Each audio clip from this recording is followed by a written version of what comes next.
കൃഷ്ണായ വാസുദേവായ ഹരയേ പരമാത്മനെ പ്രണതക്ലേശനാശായ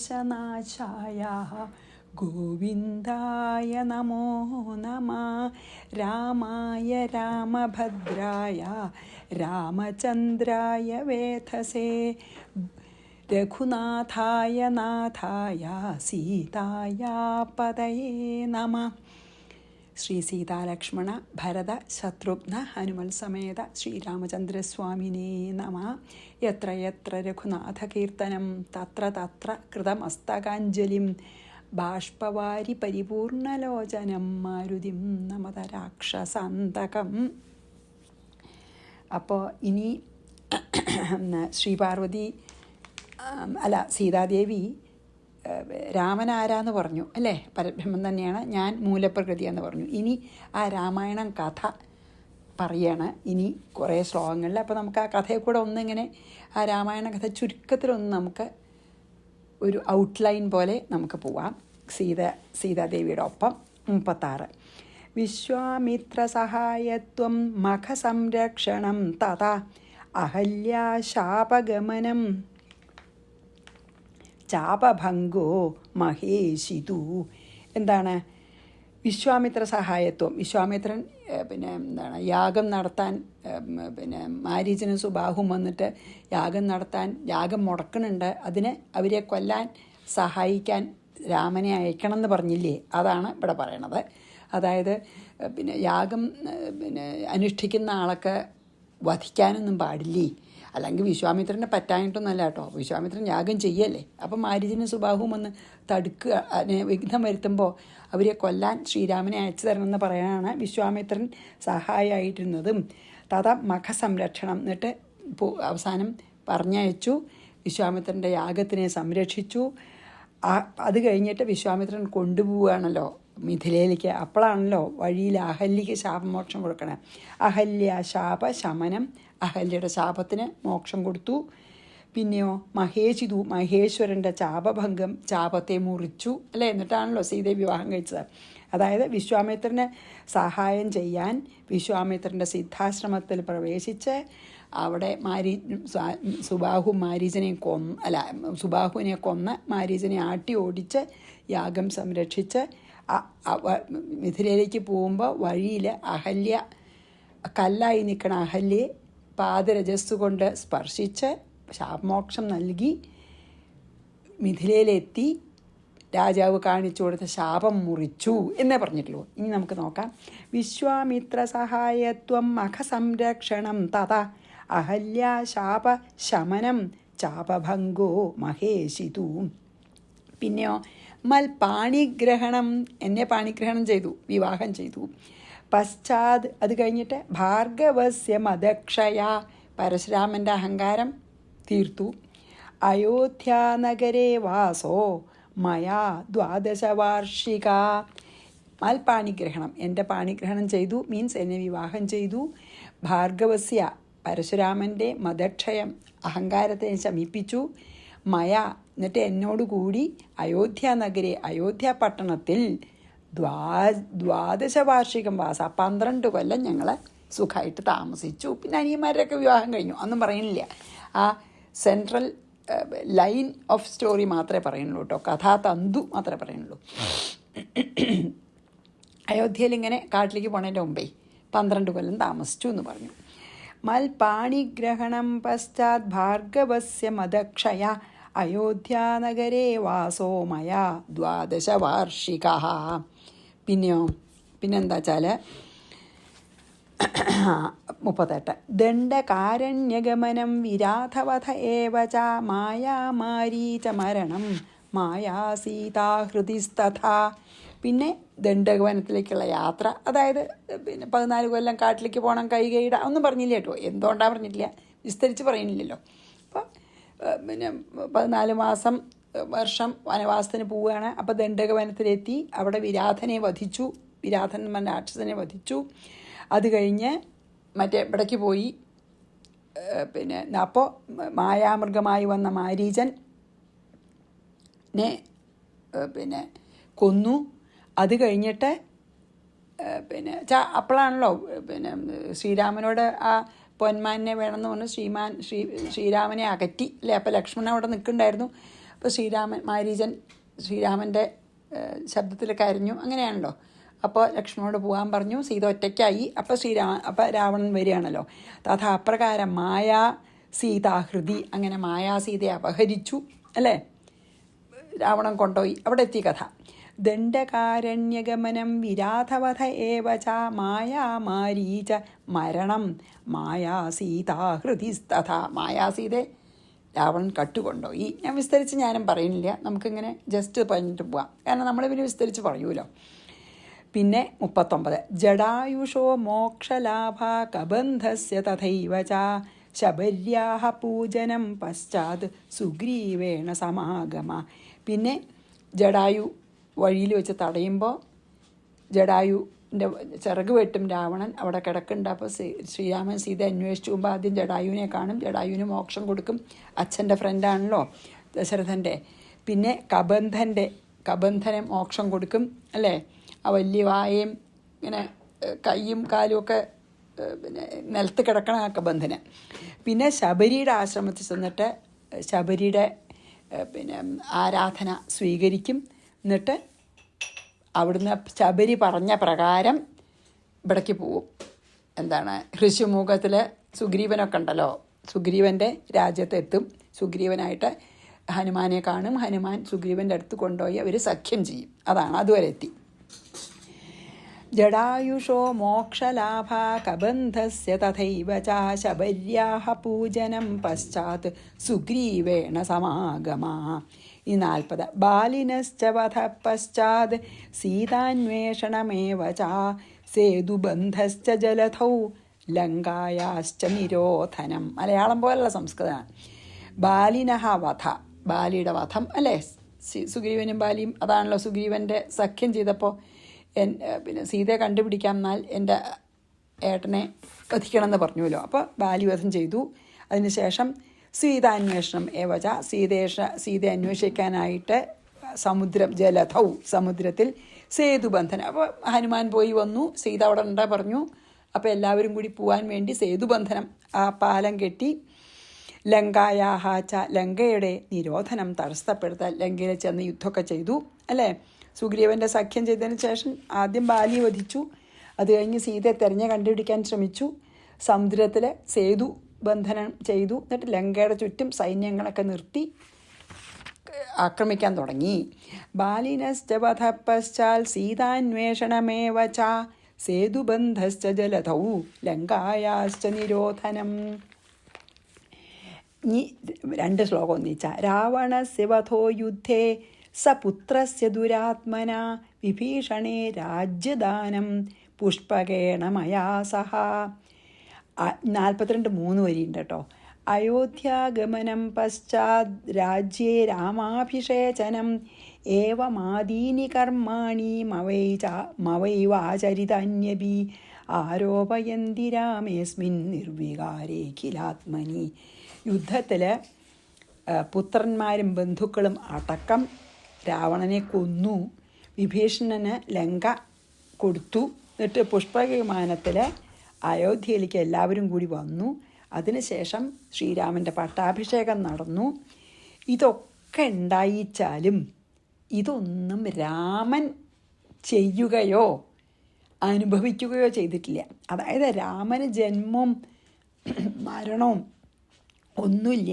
ജന്മാദി വികാരങ്ങളില്ലാത്ത ആത്മാരാമനായ സച്ചിദാനന്ദ സ്വരൂപം തന്നെയായ രാമനിൽ ജനങ്ങളൊക്കെ പറയുകയാണ് ഇതൊക്കെ ചെയ്തു എന്ന്. അതായത് അവിവേകികളായിട്ടുള്ള ജനങ്ങൾ ഇത് രാമൻ ചെയ്തു എന്ന് പറയുകയാണ്.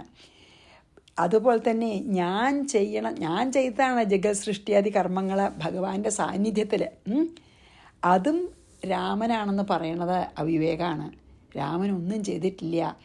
ഞാൻ ചെയ്യുന്നതിനെല്ലാം സാക്ഷിയായി നിന്നു എന്ന് മാത്രമല്ല, എനിക്ക് ചെയ്യാനുള്ള ശക്തി തന്നതും രാമനാണ് എന്ന് പറഞ്ഞു. അപ്പോൾ ആ കഥ ഒന്ന് ചുരുക്കി പറഞ്ഞു. എന്നിട്ട് പറഞ്ഞു ഇനി എന്താ അറിയോ, ഇനി ഒന്നും കൂടി പറയണ്ട. ആദ്യം അത് നമുക്ക് നോക്കാം. ഈ 2 വായിച്ച് നമുക്ക് അടുത്തേക്ക് പോവാട്ടോ. രാവണസ്യ വധോ യുദ്ധേ സപുത്രസ്യ ദുരാത്മന വിഭീഷണേ രാജ്യദാനം പുഷ്പകേണ മയാ സഹ. പുഷ്പകവാനത്തിൽ വന്നു. അയോധ്യാഗമനം പശ്ചാത് രാജ്യേ രാമാഭിഷേചനം, അതായത് ശ്രീരാമ പട്ടാഭിഷേകം. ഏവമാദീനി കർമാണി മയൈവാചരിതാന്യപി, ഇതൊക്കെ ഞാനാണ് ചെയ്തത്, പ്രകൃതിയായിട്ടുള്ള ഞാനാണ്. പക്ഷേ എല്ലാവരും ആരോപയന്തി രാമേസ്മിൻ, രാമനാണതൊക്കെ ചെയ്തതെന്ന് എല്ലാവരും രാമനിൽ ആരോപിക്കുന്നു. നിർവികാരേഖിലാത്മിനി, നിർവികാരനും നിഷ്കളനും നിർഗുണനുമായിട്ടുള്ള രാമൻ ഇതൊന്നും ചെയ്തിട്ടില്ല. ഇത് അവിവേകികൾ അങ്ങനെ പറയുകയാണ്. ഇനി 43, അത് നമ്മൾ മുമ്പേ പറഞ്ഞല്ലോ. രാമോ ന ഗച്ഛതി, ഒന്നും കൂടി ഉറപ്പിക്കാൻ കേട്ടോ.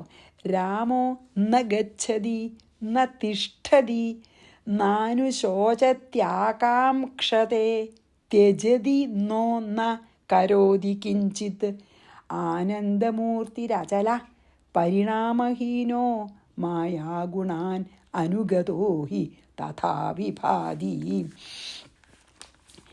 ഈ അതായത് എന്താ പറയുക വെച്ചാൽ, രാമാൻ ന ഗച്ഛതി, രാമൻ എങ്കിലും പോണില്ല.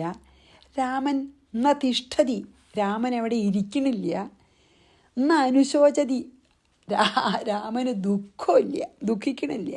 ന ആകാംക്ഷതെ, ഒന്നും ആഗ്രഹിക്കണില്ല. കാംക്ഷ അതുമില്ല. ന ആകാംക്ഷത, ഒരു കാംക്ഷ അല്ലെങ്കിൽ ആഗ്രഹങ്ങളില്ല. ന ത്യജതി, ഒന്നും ഉപേക്ഷിച്ചിട്ടുമില്ല. കിഞ്ചിത് ന കരോതി, ഒന്നും ചെയ്യണില്ല, കർത്തൃത്വമില്ല, ഭോക്തൃത്വമില്ല. ആനന്ദമൂർത്തി, ഭഗവാൻ ആനന്ദസ്വരൂപനാണ്. അചല, ഒരിളക്കമില്ല. പരിണാമഹീന, ഒരു പരിണാമമില്ല. നമ്മളെപ്പോലെ ജനിക്കുക, വളരുക, പിന്നെ യുവാവുക, മധ്യവയസ്കനാവുക, വയസ്സനാവുക, എന്നിട്ട് ക്ഷീണിതനാവുക, മരിക്കുക, ഇങ്ങനത്തെ ഒരു പരിണാമവും ഇല്ല. അങ്ങനത്തെ രാമൻ മായാഗുണങ്ങളെ അനുഗമിച്ചവനായിട്ട് തഥാ വിഭാതിഹി, അപ്രകാരം ശോഭിക്കുന്നു. അതായത് രാമൻ നടക്കണില്ല, ഇരിക്കണില്ല, ദുഃഖിക്കണില്ല, ആഗ്രഹിക്കണില്ല, ഉപേക്ഷിക്കണില്ല, സ്വീകരിക്കണില്ല, ഒരു പ്രവൃത്തിയും ചെയ്യണില്ല. രാമൻ ശക്തിയാണ്, പരമാത്മശക്തിയാണ് രാമൻ. അതായത് എല്ലാം നിങ്ങൾ കാണുന്ന മുഴുവൻ ഈ മായേളത്തെ വികാരങ്ങളാണ്. എൻ്റെ നിർവികാരനായിട്ടുള്ള രാമൻ യാതൊന്നും ചെയ്യുന്നില്ല. നിഷ്കളം, നിർഗുണൻ, ശാന്തൻ ആണ് രാമൻ. നമ്മളെപ്പോലെ ശരീരത്തിൻ്റെ ധർമ്മമായിട്ടുള്ള ഒരു പരിണാമവും ഇല്ല. ഈ മായോണ്ട് നിർമ്മിക്കപ്പെടുന്ന എല്ലാറ്റിൻ്റെയും ആശ്രയമാണ് രാമൻ. പക്ഷെ രാമനൊന്നുമില്ല, മനസ്സിലായില്ലേ? അതിന് മീതെയാണ്.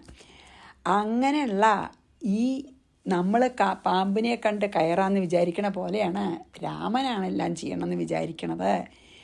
അപ്പോൾ നമുക്ക് ശരിക്ക് തത്വം മനസ്സിലായാൽ ഇതൊന്നും രാമനല്ല എന്ന് മനസ്സിലാവും. ഏതുപോലെ വെളിച്ചം വരുമ്പോൾ കയറ് പാമ്പ് ആണെന്ന് വിചാരിച്ചത് വിഡിത്തായി, അത് വെറും കയറാണെന്ന് മനസ്സിലാവണ പോലെ എന്നാട്ടോ.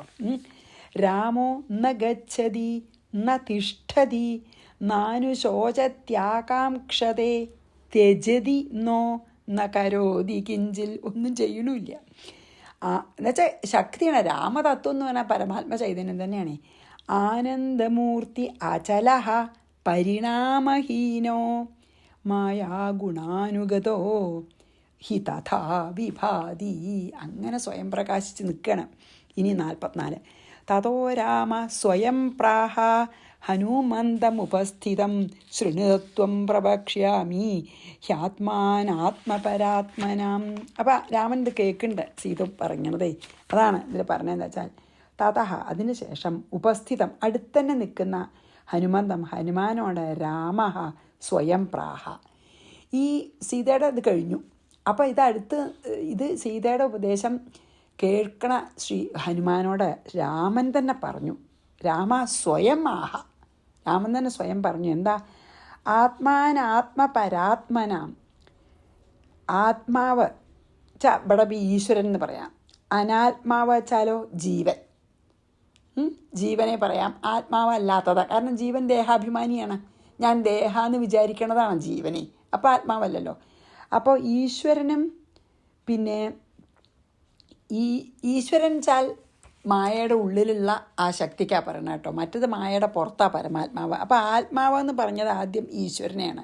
പിന്നെ അനാത്മാവ് പറഞ്ഞാൽ ജീവൻ, പിന്നെ പരമാത്മാവ് പറഞ്ഞാൽ ആ ശുദ്ധ ചൈതന്യം.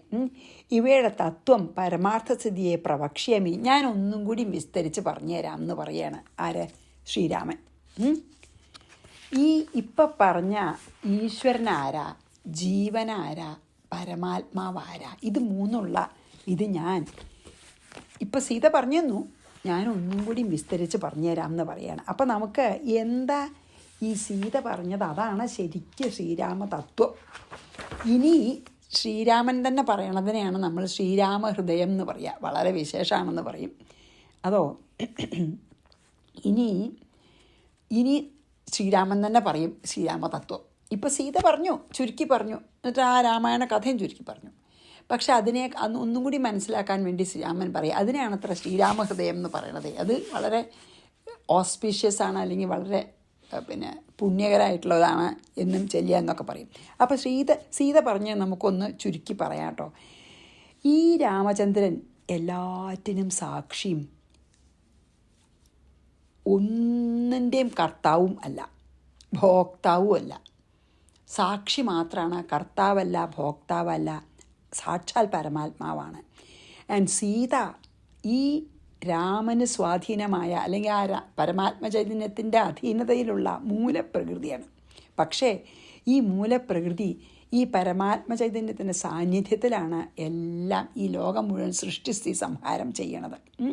അല്ലെങ്കിൽ മൂലപ്രകൃതിക്ക് കഴിവില്ല, ഭഗവാന്റെ ശക്തിയുടെ സാന്നിധ്യത്തിൽ മാത്രമേ. അത് പറഞ്ഞല്ലോ, രാമനും ഞാനും ഒന്നെന്നെയാണെന്ന് പറഞ്ഞു അല്ലേ. അതായത് ഞാനില്ലാതെ രാമനോ, രാമനില്ലാതെ ഞാനോ ഇല്ല എന്ന് പറഞ്ഞു. അജ്ഞന്മാരാണ് ഞങ്ങൾ വേർമെഞ്ഞ് തോന്നണത്. അപ്പം അയോധ്യയിലെ അവതാരവും വിശ്വാമിത്രൻ്റെ യാഗരക്ഷയും മാരീചുബാക്കളെ ശാസിക്കലും കൊല്ലലും അഹല്യയ്ക്കും ശാപമോക്ഷം കൊടുക്കണതും അച്ഛൻ്റെ വാക്കുകൾ സത്യമാക്കാൻ വേണ്ടി കാട്ടിലേക്കുള്ള യാത്രയും വനവാസവും അനവധി ആളെ വധിക്കലും വിരാധനടക്കം രാവണനെ വധിച്ചതും അയോധ്യയിലേക്ക് മടങ്ങി വന്നതും പട്ടാഭിഷേകവും ഒക്കെ രാമൻ ചെയ്തതായിട്ട് എല്ലാവരും അറിയുകയും വിശ്വസിക്കുകയും ചെയ്യാണ്. അത് അവിവേകം കൊണ്ടാണ്. ഇതൊന്നും രാമൻ ചെയ്തിട്ടില്ല, എല്ലാം ഞാനാ ചെയ്തത്. ഞാനില്ലാച്ചതൊന്നും നടന്നിട്ടുണ്ടാവില്ല. രാമനില്ലായിരുന്നെങ്കിൽ എനിക്കിത് ചെയ്യാനും പറ്റിയിട്ടുണ്ടാവില്ല. അത്ര പരസ്പരം ഞാനും രാമനും ഒന്നിച്ച് ചേർന്നിരിക്കുമ്പോഴാണ് ഈ ഇതൊക്കെ ഉണ്ടാവണത്. എന്നാലും ഞാൻ ഇതൊക്കെ ചെയ്യുമ്പോഴും എൻ്റെ ശക്തി രാമനാണെങ്കിലും രാമൻ നിഷ്ക്രിയനും നിരീഹനുമാണ്. അത് ഒന്ന് കർത്താവല്ല, ഭോക്താവല്ല. ഈ ജഗത്തിൽ കാണപ്പെടുന്ന എല്ലാം എന്നിൽ നിന്ന് ഉണ്ടായതാണ്. പക്ഷെ രാമസാന്നിധ്യത്തിൽ രാമൻ ചെയ്യണതായി തോന്നും, പക്ഷേ രാമൻ ഒന്നിനും കർത്തൃത്വമില്ല. എൻ്റെ എല്ലാ പ്രവൃത്തികൾക്കും രാമൻ സാക്ഷി മാത്രമാണെന്നാണ് സീത പറയുന്നത്. ഓരോ വ്യക്തിയിലും രാമൻ ആത്മാവായിട്ട്, അന്തര്യാമിയായിട്ട് പ്രകാശിക്കുന്നുണ്ട്, ഞാൻ പ്രകൃതിയായിട്ടും. അപ്പോൾ എല്ലാ കർമ്മങ്ങളും ശരീരത്തിൽ കൂടെ ചെയ്യുന്നത് ഞാനാണ്. പക്ഷേ ഈ ജീവനെ പരമാർത്ഥം അറിയാണ്ടേ എല്ലാ കർമ്മങ്ങളും ദേഹാഭിമാനിയായിട്ടുള്ള ആ ജീവൻ എന്താ വിചാരിക്കണം? ഞാനാണ് ചെയ്യണം, ഞാനാണ് അനുഭവിക്കണം, ഇങ്ങനെ വിചാരിക്കുകയാണ്. അതുകൊണ്ടാണ് കർമ്മബന്ധനം ഉണ്ടാവുന്നത്. അതുകൊണ്ട് തന്നെയാണ് ഈ ജനന മരണ ചക്രത്തിലെ ജീവാത്മാവിന് തിരിയും ചെയ്യേണ്ടി വേണം. അപ്പം എന്നെയും രാമനെയും പ്രകൃതിയും പുരുഷനെയും തിരിച്ചറിഞ്ഞാൽ നിങ്ങൾക്ക് കർമ്മബന്ധനം ഒന്നും ഉണ്ടാവില്ല. നിങ്ങൾക്ക് പിന്നെ ഈ സംസാര ചക്രത്തെ തിരിയണ്ട. ഈ തത്വത്തെ ഹേ ഹനുമാനെ, ഈ തത്വത്തെ വേണ്ട പോലെ ആലോചിച്ചറിഞ്ഞാൽ നിനക്ക് നിൻ്റെ ഉള്ളിൽ തന്നെ വിളങ്ങുന്ന, ഹനുമാൻ്റെ ഉള്ളിലുണ്ടല്ലോ, ആ പരമാത്മാവായ രാമനെ അറിഞ്ഞിട്ട് നിനക്ക് മോക്ഷം ലഭിക്കും എന്നാണ് ഹനുമാന് കൊടുത്ത ഉപദേശം. അതായത് പ്രകൃതി പുരുഷ തത്വങ്ങളാണ് സീതാരാമന്മാർ എന്ന്. അത് കഴിഞ്ഞ് ഇത്രയും ആ ഒരു രാമതത്വം ഉപദേശിച്ച് കഴിഞ്ഞിട്ടാണ് ഇനി ശ്രീരാമൻ ഉപദേശിക്കാൻ പോണത് കേട്ടോ. ഇത് വിസ്തരിച്ച് എന്താണ് ഇതിലും പറഞ്ഞിട്ടുണ്ട് കേട്ടോ. എന്താ പറയുക, എഴുത്തച്ഛൻ്റെയിലും പറഞ്ഞിട്ടുണ്ട്. അതുപോലെ തന്നെ ആ രാമായണം കഥയൊക്കെ ഇങ്ങനെ പറഞ്ഞിട്ടുണ്ട്, ഇതുപോലെ ചുരുക്കിയിട്ട്. ഇനി പിന്നെ എന്താണ്, ഇനി എന്താ വെച്ചാൽ രാമൻ പറയണതാണ് വളരെ നല്ല പിന്നെ ഉദാഹരണങ്ങളോടുകൂടി. അപ്പം നമുക്ക് ശരിക്കും നമുക്കും കുറച്ചും കൂടി മനസ്സിലാവും, സീത പറയണേക്കാളും മനസ്സിലാവും. അങ്ങനത്തെ നല്ല ഉദാഹരണമൊക്കെ ഉണ്ട് ഇതിലും പറയുന്നുണ്ട്. എന്താ പറയുക, ഞാൻ അതാദ്യം വായിക്കാം, എന്നിട്ട് അടുത്ത ദിവസം നമുക്ക് മറ്റേക്ക് പോവാം. അതായത് എഴുത്തച്ഛൻ്റെ എല്ലാം എങ്ങനെയാ പറയണറിയോ, അഞ്ജനാതനയനോടിങ്ങനെ സീതാദേവി കഞ്ചലോചന തത്വം ഉപദേശിച്ച ശേഷം അഞ്ജസാ രാമദേവൻ മന്ദഹാസവും ചെയ്തു മഞ്ജുള വാച പുനരവനോടുര ചെയ്തു. അതായത് രാമൻ തന്നെ പറഞ്ഞില്ലേ, അതാ എന്താ പറഞ്ഞത്, അത് നമുക്ക് വായിച്ചിട്ട് അടുത്ത ദിവസം നമുക്ക് അധ്യാത്മരാമായണത്തെ വായിക്കാം. ഇതിൽ വായിക്കുമ്പോൾ തന്നെ നമുക്ക് കുറേ മനസ്സിലാവും കേട്ടോ. പരമാത്മാവാകുന്ന ബിംബത്തിൻ പ്രതിബിംബം പരിചിൽ കാണുന്നതു ജീവാത്മാവറികടോ. പരമാത്മാവിൻ്റെ റിഫ്ലക്ഷനാണെന്ന് ജീവാത്മാവ്. തേജോരൂപിണിയാകും എന്നുടെ മായ തങ്കൽ വ്യാജമെന്നിയെ നിഴലിക്കുന്നു കബീവരാ. മായയിലാണ് പ്രതിബിംബേ, ജീവാത്മാവ് മായയിലാണല്ലോ. ഓരോരോ എന്തൊരു നല്ല വളരെ നല്ലൊരു ഉദാഹരണമാണ്. എന്താ അറിയോ, ഓരോരോ ജലാശയേ കേവലം മഹാകാശം നേരെ നീ കാൺമീലയോ കണ്ടാലും അതുപോലെ സാക്ഷാലുള്ളൊരു പരബ്രഹ്മമം പരമാത്മാ സാക്ഷിയായുള്ള ബിംബം നിശ്ചല മധു സഖേ. വെള്ളത്തിലെ ആകാശം കാണാം ഇല്ലേ, വെള്ളം ഇളകിയാൽ വെള്ളത്തിൻ്റെ ഉള്ളിലത്തെ ആകാശം ഇളകും. പക്ഷെ ശരിക്കുള്ള ആകാശത്തിന് വല്ല മാറ്റവും വരുമോ? ശരിക്കുള്ള ആകാശം എപ്പോഴും ഒരുപോലെ നിൽക്കും. പക്ഷെ വെള്ളത്തിലത്തെ പ്രതിബിംബം വെള്ളം ഇളകിയാൽ അതും ഇളകും, അതിന് ചലനമുണ്ട്. അതുപോലെ ജീവാത്മാക്കളെ പരമാത്മാവ് ഒരേപോലെ നിൽക്കും, ജീവാത്മാവ് ഈ പ്രതിബിംബം പോലെ. പിന്നെയോ സാക്ഷാലുള്ളൊരു പരബ്രഹ്മമാം പരമാത്മാ സാക്ഷിയായുള്ള ബിംബം നിശ്ചല മധു സഖേ. തത്വമസ്യാദി മഹാവാക്യാർത്ഥം കൊണ്ടു മമ തത്വത്തെ അറിഞ്ഞിടാം ആചാര്യ കാരുണ്യത്താൽ. മൽഭക്തനായുള്ളവനിപ്പതമറിയുമ്പോൾ മൽഭാവം പ്രാപിച്ചിടുമില്ല സംശയമേതും. ഈ ജ്ഞാനം ഉണ്ടായാൽ, ഞാൻ പരമാത്മാവാണെന്ന് അറിഞ്ഞാൽ പിന്നെ എന്താണ് മോക്ഷായിന്ന്. മൽഭക്തി വിമൂഖന്മാർ ശാസ്ത്രഗർത്തങ്ങൾ തോറും സദ്ഭാവം കൊണ്ടു ചാടി വീണു മോഹിച്ചിടുന്നു. എന്നിൽ ഭക്തി ഇല്ലാത്തവരെ ശാസ്ത്രങ്ങളൊക്കെ തേടിപ്പിടിച്ച് എവിടെ എത്തുന്നില്ലാന്ന്. ഭക്തിഹീനന്മാർക്കു 100,000 ജന്മം കൊണ്ടും സിദ്ധിക്കയില്ല തത്വജ്ഞാനവും കൈവല്യവും.